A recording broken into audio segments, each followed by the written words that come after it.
Nous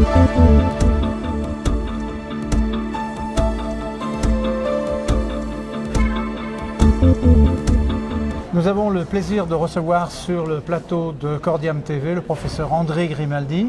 Bonjour. Je ne présente pas, et professeur de diabétologie, d'endocrinologie. Oui, Endocrinodiabète. endocrinodiabète à Pitié-Salpêtrière. Exactement. Donc aujourd'hui, on voudrait déjà, j'ai envie de vous poser une question, c'est que quand on est cardiologue, on est presque un peu perdu devant la multiplication des classes des nouveaux antidiabétiques. Et les cardiologues, finalement, la question qui se pose, c'est sur le cœur, où on en est? Alors effectivement, on a maintenant 8 classes de médicaments hypoglycémiants. Alors évidemment, dans une maladie qui est évolutive, le fait qu'on puisse associer des médicaments, des stratégies d'escalade, bon, c'est bien vu par les diabétologues. Il y a quand même une déception, c'est celle que vous soulignez, c'est-à-dire que pour nous c'est très important parce que baisser la glycémie, c'est un effet direct sur les complications spécifiques du diabète qui sont la rétine, le rein, les jambes, et là on gagne. Hein. Par contre, les diabétiques meurent d'une complication cardiovasculaire. Et donc, on a eu des grands espoirs, y compris avec les glitazones, de démontrer un bénéfice cardiovasculaire. Et on va au fond, on ne le dit pas comme ça, mais on le va de déception, on est plus modeste. Maintenant, on demande seulement qu'il ne soit pas délétère sur le plan cardiovasculaire. Déjà. Et on se dit, bah, c'est bien s'il n'y a pas de non-infériorité. Hein, puisqu'on gagne sur la glycémie, où il y a moins d'hypoglycémie, c'est mieux toléré, il y a moins de prise de poids grâce à ces médicaments, donc, et on peut les associer. Bien. Donc il faudrait qu'il y ait une sécurité au moins cardiovasculaire, c'est ça l'objectif maintenant. Alors évidemment, tout ça amène à des discussions, à des réflexions, parce que le coût du traitement du diabète a lui considérablement augmenté. Ces nouveaux médicaments, évidemment, les vieux médicaments, ils datent des années 50 pour la metformine et le sulfamide, donc c'est des coûts très bas. Donc les nouveaux médicaments sont 5 fois, 10 fois plus chers, et on est à 10 milliards de dépenses pour le diabète lui-même, plus il faut en rajouter 8. Bon, ça fait donc 10% des dépenses de la sécurité sociale sont consacrées aux patients diabétiques. La moitié en gros pour les traitements du diabète, évidemment avec toutes les complications. Alors, la grande question, c'est ce que vous dites, c'est comment on explique ça, quoi, le diabète est un facteur de risque cardiovasculaire majeur. Hein, multiplie par 2 à 4 les événements cardiovasculaires, morbi-mortalité. Et on baisse la glycémie, alors bon, c'est assez frustrant pour les diabétologues. Alors, la première idée, c'était de dire, mais c'est peut-être pas la glycémie à jeun, mais la glycémie postprandiale qui est très importante. Alors, il y a eu beaucoup d'études sur ça, sur le postprandial, qui du point de vue physiopathologique est évidemment très important. Mais quand on regarde les études d'intervention randomisées, bien menées, c'est assez complexe quand même, hein, parce qu'il faut une moyenne glycémique identique, et par contre, il y a une différence nette d'élévation de la glycémie après les repas. Alors il y a au moins 3 études qui font ça, randomisées, sur un nombre important de patients, les 3 sont négatives. Là d'ailleurs, au fond, c'est savoir, parce qu'avec la saxagliptine qui agit préférentiellement sur la glycémie postprandiale, l'églinide, le Navigator qui agit sur la glycémie postprandiale, et une très bonne étude israélienne où on comparait une insuline lente à 3 insulines rapides, donc des cinétiques d'action très différentes, hémoglobine A1C identique, glycémie postprandiale différente, pas de différence du tout d'événements cardiovasculaires. Donc, alors la 3e composante, elle est claire, mais elle n'est pas glycémique. Elle est l'insulinorésistance et le syndrome métabolique. Le fait que les diabétiques aient, au fond, un taux de LDL peu élevé par rapport à la population générale, mais des LDL de très mauvaise qualité, très hétérogènes, dont les marqueurs sont une ApoB élevée, des triglycérides élevés, un HDL bas, enfin le syndrome métabolique. Bon, là, on n'a pas de médicaments. On n'a pas de médicaments métaboliques, on se dit activité physique, diététique. Je me permets de vous interrompre, ouais, mais est-ce que justement ces LDL de mauvaise qualité, vous dites ApoB, vous dites triglycérides, HDL, est-ce que c'est quand même, ça fait partie du panel des choses à considérer systématiquement par tous les gens qui suivent des diabétiques, ou est-ce que quelque part finalement on n'a rien à faire proposer derrière et ça ne sert peut-être pas à grand-chose? Absolument, c'est une compréhension physiopathologique du pourquoi. Pourquoi avec un taux de LDL qui est pas plus élevé que celui de la population générale, le risque cardiovasculaire est beaucoup plus élevé. Mais en pratique, c'est on écrase les LDL avec statine. Enfin, en pratique, c'est ça. Alors, ça veut dire que au fond, il y a une sorte de discordance. Le message, il a été donné par une étude. Alors c'est frustrant, évidemment, pour les diabétologues. Alors, je suis un cardiologue, mais... Non, mais ils nous écoutent aussi. Les diabétologues, ils ont une mission qui est quand même des complications spécifiques de la glycémie. Il ne faut pas oublier qu'ils sont et la rétine et le rein. Et alors quand on a l'atteinte rénale, là on est à très haut risque cardiovasculaire. Donc la glycémie intervient au moins par le biais de l'atteinte rénale. Il ne faut pas oublier que 40% des nouveaux dialysés sont diabétiques. Et que ce taux va en augmentant. Et que là par contre on a beaucoup gagné dans le diabète de type 1. Où là les nouveaux dialysés diabétiques de type 1 diminuent.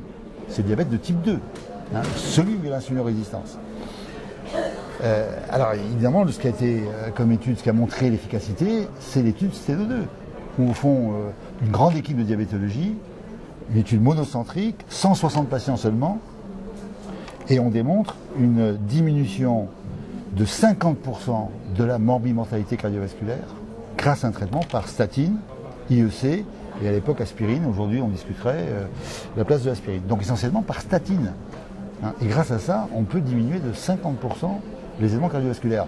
Alors depuis, c'est une étude ancienne, depuis ça avance, mais c'est la piste qui a été donnée. On n'a pas d'autre piste actuellement que baisser le LDL cholestérol par les statines.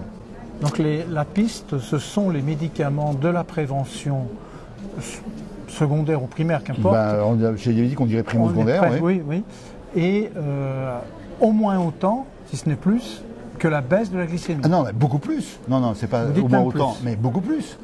C'est-à-dire, évidemment, si vous avez une glycémie à une hémoglobine A1C à 10%, c'est-à-dire une glycémie moyenne à 2,50 g, vous aurez un bénéfice cardiovasculaire à la ramener à 8%, ça c'est évident.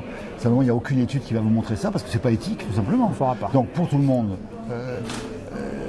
aujourd'hui, on ne peut pas faire une étude avec des glycémies moyennes, une hémoglobine A1C supérieure à 8%, ce n'est pas éthique. Au-dessus de 8%, il y a un risque de microangiopathie sévère. On ne peut pas faire une étude avec une hémoglobine A1C au-dessous de 6,5. Risque d'hypoglycémie, ce n'est pas éthique. Donc dans cette fourchette, aucune étude ne va démontrer maintenant que la glycémie améliore le risque cardiovasculaire. C'est fini, on ne le démontrera jamais plus. Bon.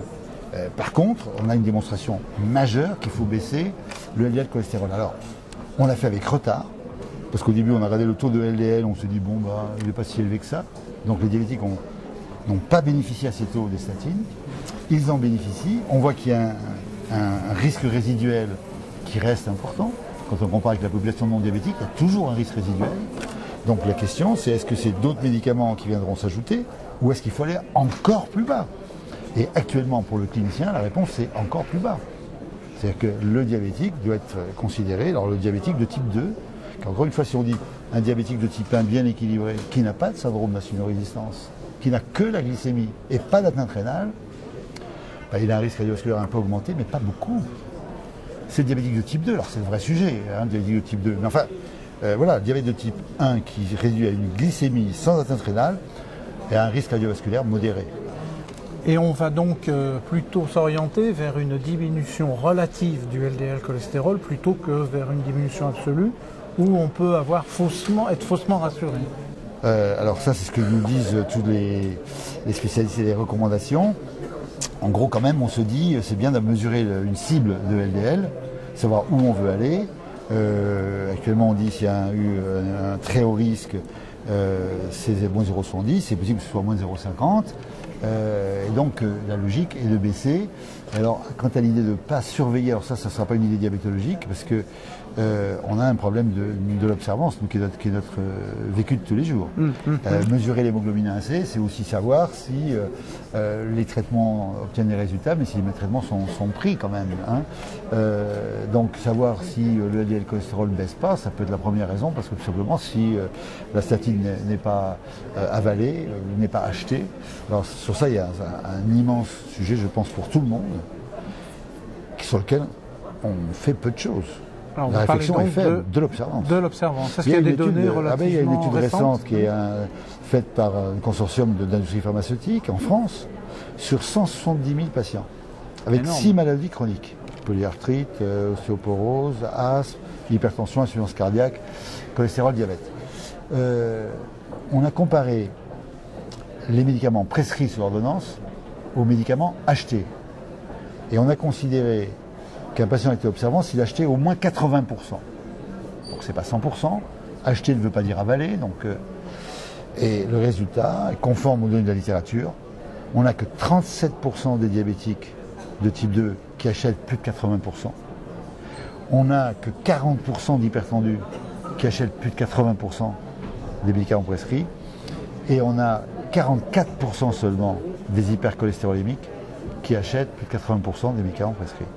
Donc voilà, c'est bien, on a besoin d'évidence-based médecine, savoir où on va, à quel rythme.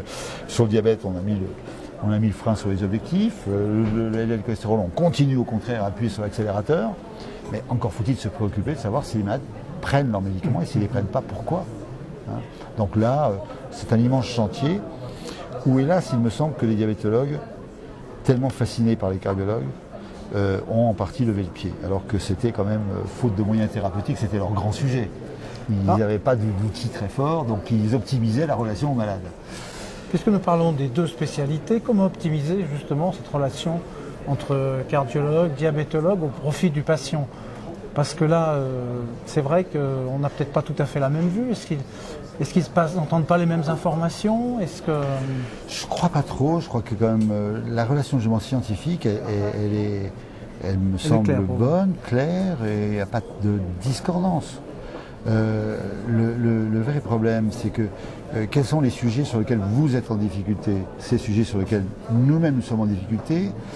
Et j'ai le sentiment que nous devrions, nous, augmenter notre expertise pour essayer de la transmettre. C'est-à-dire les problèmes d'obésité, les problèmes de tabac et les problèmes de glycémie.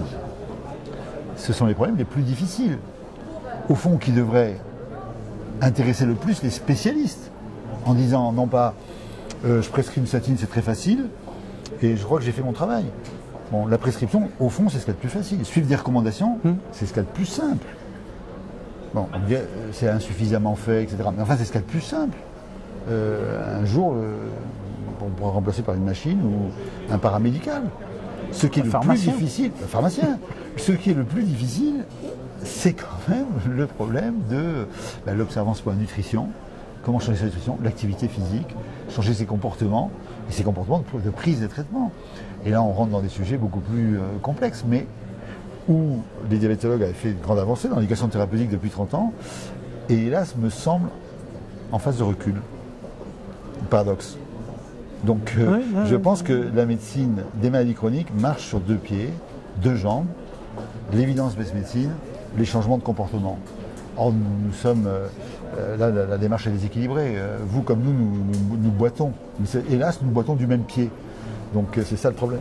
Donc on avait déjà des problèmes pour le diabétologue, les cardiologues. Si on y mêle les orthopédistes, on n'est pas sorti de l'auberge. Merci beaucoup, monsieur Grimaldi. Merci pour ces réponses à mes questions. Merci.